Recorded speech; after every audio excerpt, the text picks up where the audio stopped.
In an old neighborhood of Belgrade, a 10-year-old boy named Luka lived with his family in a small apartment.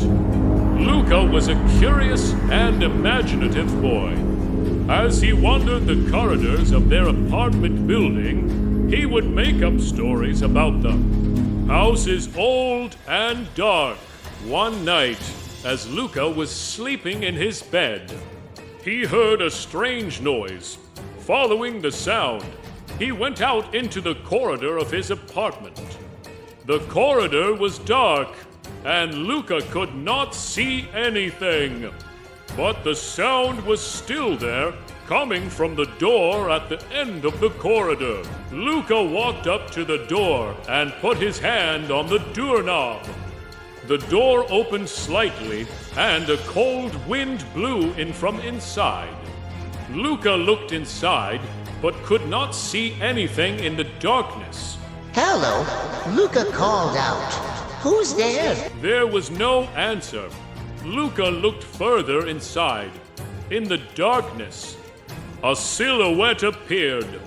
Luka could not see the silhouette clearly, but knew it was something big and dark.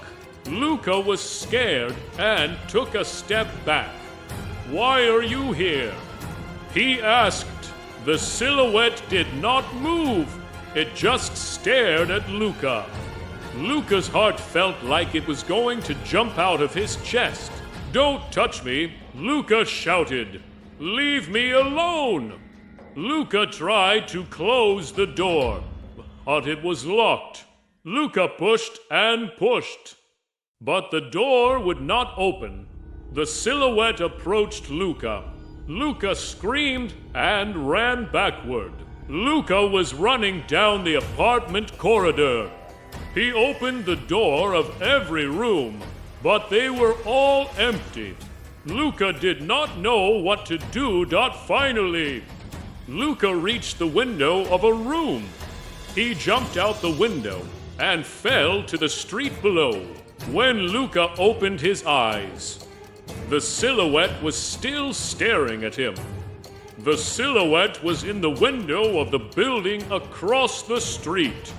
Luka started running to escape from the silhouette. He ran across the street and stopped under a street lamp. Luka stopped in front of a hospital. He went inside and went up to a nurse. "Please help me," Luka said. "Something is following me." The nurse looked at Luka and smiled. "Don't be afraid," the nurse said. "It was just a dream." Luka did not believe the nurse. He knew it was not a dream. The silhouette was real, and it was following him. Luka spent the night in the hospital. Everyone took good care of him and tried to calm him down, but Luka could not calm down. He still felt like the silhouette was watching him. In the morning, Luka left the hospital and went home.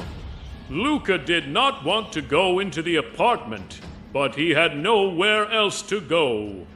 Luka opened the door to his apartment and went inside. The corridor was dark. Luka could not see the silhouette, but he knew it was still there. Luka went to his room and locked the door, but the lock would not protect him. The silhouette would always find a way. Luka went to bed and fell asleep, but in his dream, he saw the silhouette again. The silhouette was reaching for Luka and choking him. Luka woke up screaming. He was sweating in his bed. Luka could no longer live in the apartment. He decided to take his family and move to another place. Luka and his family left the city and moved to a rural village. Luka was happy in his new home. He no longer saw the silhouette, but Luka never forgot the silhouette. He did not know what it was or why it was following him. But Luca was sure that one day he would solve the mystery of the silhouette.